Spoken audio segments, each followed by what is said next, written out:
Halo, selamat datang di Kongkonya TV. Kesempatan kali ini gue pengen ngomongin tentang perjalanan Manchester United sampai sekarang ini gimana di Premier League ya.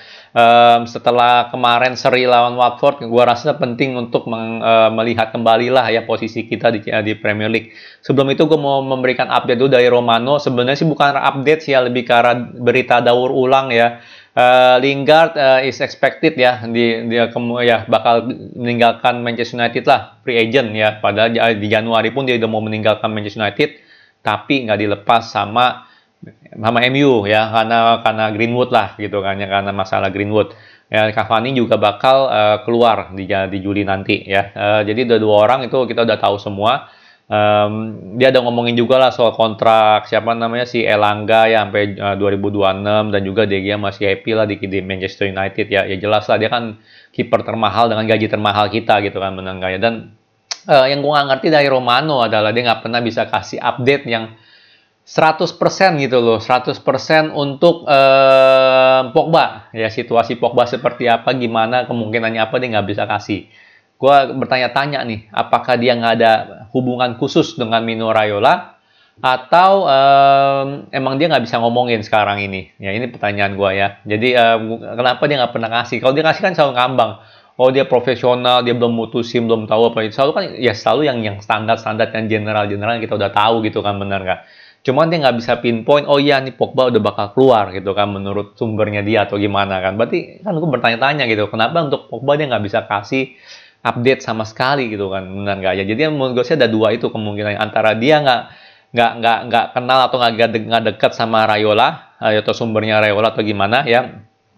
Yang kedua ya itu, mungkin dia udah tahu sesuatu ya, yaitu mungkin Pogba bakal keluar tapi dia nggak bisa ngomonginnya sekarang ya. Mungkin ada dua itu, karena gimana pun juga Romano kan jurnalis ya, dan dia profesional gitu, benar. Dia harus menghormati ya pemain-pemain bola juga gitu kan. Dia nggak bisa main asal sembarang ngelempar rumor gitu kan ya ke pasar ya. Kita juga percaya Romano karena ya dia 90% lah, 90% lah ya, dia pasti itu benar gitu, 90% benar ya. Jadi seperti itu ya. Oke, kita lanjut ke Manchester United ya. Kenapa gue membahas ini, karena banyak banget yang ya biasalah ya, yang meragukan ya, haters gitu kan ya. Manchester United top 4 udah hilang nih. Posisinya sekarang apa sih Manchester United ya kan? Apakah kita masih bisa top 4? Pertanyaan emasnya kan seperti itu, benar nggak ya?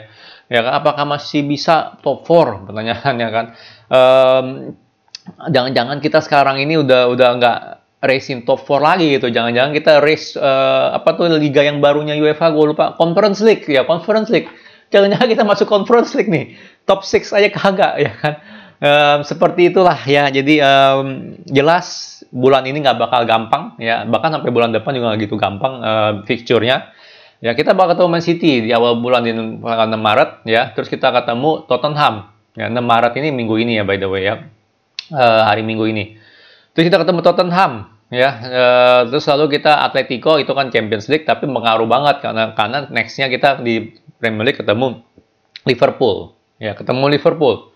Lalu kita ketemu Leicester ya, Everton. Jadi nggak mudah-mudah nih, ya nggak mudah nih ya. Leicester sama Everton bisa ngagetin banget ya, benar-benar bisa ngagetin. Everton gue lebih confident. Nah, kalau Leicester bisa ngagetin ya kan, karena kita sering banget bolong kena counter attack mereka, gara-gara si kulkas lah yang pasti ya. Jadi gitu ya. Jadi kita banyak yang susah ya. Sampai April pun gue banyak yang susah ya. Sampai tanggal 23 April kita ketemu Arsenal terakhir ya. Ini menurut gue dari Man City sampai kita lawan Arsenal di 23 April itu yang menentukan top 4 kita bisa atau enggak masuk ya. Yang pasti pertanyaan gue, yang pasti kita harus mendapat full point lawan Everton dan Norwich. Itu penting banget. Sisanya ini menurut gue kita nggak boleh kalah. Kita nggak boleh kalah. Kalau kita kalah bahaya. Kita kalah bahaya ya. Kita kalah lawan City, Tottenham, Liverpool, udah kelar. Menurut gue kelar ya. Berat banget kalau udah kalah mah, udah pasti nggak bisa inilah, nggak bisa masuk top 4 ya. Itu adalah fakta. Tapi gue masih optimis nih. Gue masih optimis. Kalau kita misalnya nggak ada kalah gitu kan ya, dalam sampai lawan Arsenal gitu ya, nggak ada kalah, minimal lawan City sama Liverpool kagak kalah, seri atau apa, dan Tottenham kita bisa menang gitu kan ya. Menurut gue itu hasil yang bagus ya, dan kita masih ada harapan di top 4 ya. Kenapa gue ngomong begitu ya? Jelas lawan Arsenal kita harus menang juga gitu, jangan sampai kalah ya. Tapi kenapa gue ngomong gitu? Oke, kita lihat table sebentar untuk Manchester United ya. Di bawahnya ada West Ham ya, dia 27, bedanya 2 poin. Oke lah, masih sama gitu kan, maksudnya masih ya tinggal kita masih di atas mereka lah, benar nggak?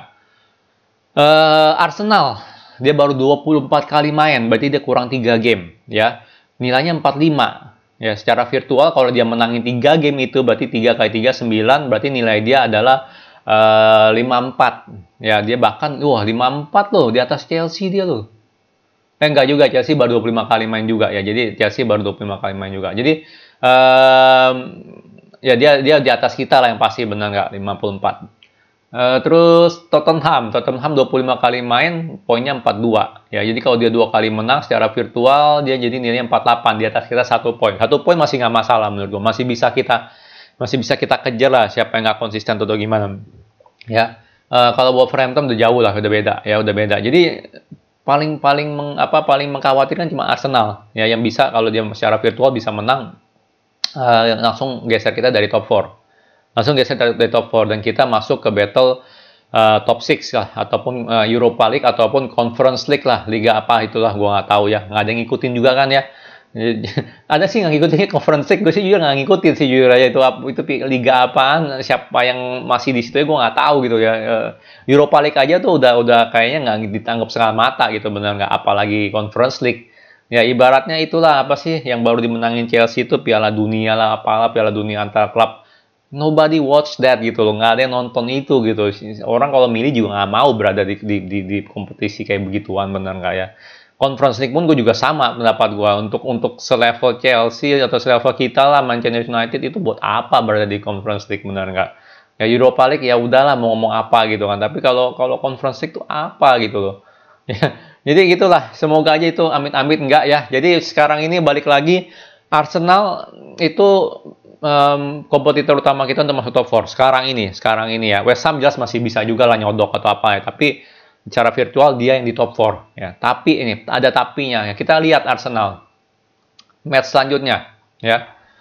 Arsenal match selanjutnya itu lawan, sebentar, mana Arsenal kok jauh banget nih. Nah, match selanjutnya itu lawan Watford ya, ini harusnya menang lah ya. Lawan Leicester, lawan Liverpool ya kan. Jadi dia ketemu Leicester sama Liverpool juga nextnya ya. Jadi Leicester masih bisa seri ya, tapi Leicester musim ini lagi nggak banget ya. Mungkin besar Arsenal dapat 3 poin, dan lawan Liverpool ya. Dan ini kita berharap aja lah ya, minimal seri atau enggak dia kalah ya. Kalau dia menang lawan Leicester sama Arsenal sama Liverpool 2 game ini ya, itu bisa jadi kelar untuk kita, ya. Sampai kalau dia menang 2 ini berarti kita harus ngalahin dia di tanggal 23. Itu penting ya. Tapi terlepas dari itu, dia ada 3 game kan yang masih belum dimainin. Kita lihat 3 game itu siapa aja.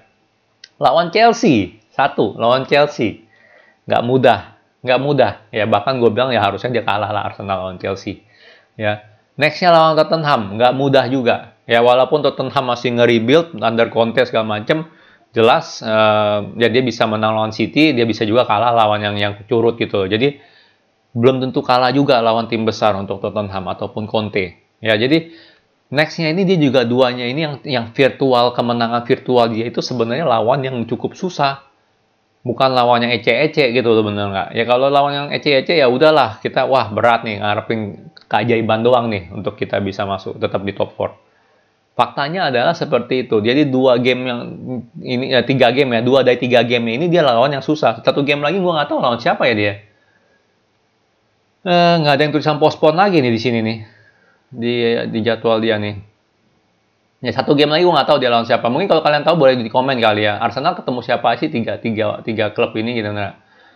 Ya Chelsea, Tottenham sama siapa gitu. Di sini sih gue nggak bisa ketemu di jadwal dia. Yang postpone yang pasti itu 2 ya. Chelsea sama Tottenham. Jadi ini seberkas harapan kita di bulan neraka kalau gue bilang. Ya oke lah, kita susah lawannya. Ya terutama kita bakal ketemu Liverpool, City, dan juga Tottenham di 3 game ke depan. Makanya 3 game ke depan ini sangat penting kalau kita jangan sampai kalah. Ya, kalau kita nggak kalah, Arsenal ada kalah lawan Liverpool ataupun Leicester, ya, itu kita masih ada harapan. dan kita bakal habisin Arsenal pas kita ketemu Arsenal kalau bisa menang ya, kalau bisa menang. Yang pasti jangan sampai kalah. Ya, jadi 3 game ke depan ini sangat penting untuk kita punya race of top 4 ya. Nggak mudah, jujurnya nggak mudah. Lawan City memang mudah dapat menang, nggak mungkin gitu kan. Bukan nggak mungkin, nggak mudah ya. Tapi kita nggak boleh kalah. Yang terpenting adalah kita nggak boleh kalah di 3 game ke depan. Kalau bisa lawan Tottenham menang, dan jelas lawan Leicester, Everton, Norwich jangan sampai ada yang ngelawak ya, entah itu lini depan atau lini belakang, jangan sampai ada yang ngelawak ya. Dan lawan Arsenal menurut gue sangat penting kita dapat 3 poin lagi, walaupun susah, walaupun nggak gampang ya. Itu menurut gue skenario terbaik yang kita bisa dapatkan untuk tetap di top 4 ya, yaitu pertama, sekali lagi gue ulangin, kita lawan 3 game ke depan nggak boleh kalah sama sekali ya. Kalau bisa dengan catatan menang lawan Tottenham. Lawan Leicester, Everton, dan Norwich nih ya, ini 3 kita harus menang, 3 poin full, nggak ada nego-nego seri ataupun kalah ya. Semoga nggak ada yang ngelawak ya, defense atau offense. Lawan Arsenal juga nggak boleh kalah di tanggal 23 ya. Ini dari sisi kita. Dari sisi Arsenal jelas kita berharap dia nggak menang lawan Liverpool. At least lawan Liverpool lah jangan menang lah, benar nggak dia kalah ya kan. Lawan Liverpool kalah. Terus kalau lawan Watford sama Leicester ngelawak lah salah satu gitu atau apa gitu loh ya kan, untuk Arsenal tuh ya di 3 game ke depannya dia ya. Lalu pas lawan kita jelas sama ya, dia nggak bawa 3 poin, dan jelas yang dia 2 game virtual yang ini ya, lawan Tottenham sama Chelsea, Arsenal ngelawak.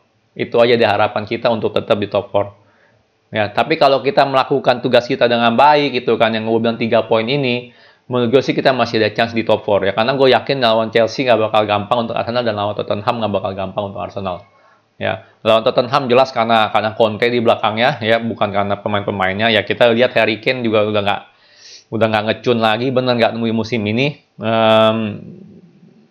Jadi gue bilang sih kalau nggak ada Conte sih Tottenham berat itu lawan Arsenal, tapi kan ada Conte aja, gue yakin itu ada X faktornya lah ya. Conte itu X faktornya Tottenham ya, karena gimana pun juga dia itu ya, terlepas kalian suka atau nggak suka sama sistemnya dia ya, dia itu bisa bawa klub untuk jadi juara ya, bisa bawa Chelsea jadi juara, bisa bawa Inter Milan untuk jadi juara ya. Jadi itu ada X faktornya ya, ada X faktornya. Paling itu aja yang gue mau update tentang posisi kita di Liga ya. Gimana menurut kalian, apakah top 4 sudah hilang? Pertanyaannya, apakah kalian masih ada harapan gitu? Kalau gue sih masih ada harapan ya kan, sangat berharap banget 3 game ke depan nggak ada yang ngelawak. Dan gue seperti yang gue bilang ya, kalau lawan City, kalau kita main kayak kemarin ya, dengan catatan nggak ada yang ngelawak juga ya. Kita main bagus kayak kemarin, tapi offense-nya ngelawak ya, apa bedanya gitu kan. Kita main bagus tapi defense-nya ngelawak, apa bedanya ya. Yang ada kita kebobolan, yang ada kita nggak bisa ngegolin, bener nggak? Jadi nggak ada bedanya. Jadi kalau kita lawan City kayak kemarin cara mainnya, tapi nggak ada yang ngelawak, offense defense, gue sih kita bisa banget menang 3 poin. Ya sorry aja nih ya, gue mungkin terlalu overconfident, tapi itu yang gue rasakan. Ya tolong di komen ya, menurut kalian apakah kita bakal masuk top 4 atau enggak ya kan? Apakah kita ya sekarang ini aiming untuk Europa League aja yang paling make sense, atau ya apa tuh satu lagi Conference League gitu loh ya, yang kita nih nasibnya udah terpuruk sampai sana ya. Coba di komen ya. Kalau suka jangan lupa like, subscribe, and thank you for watching.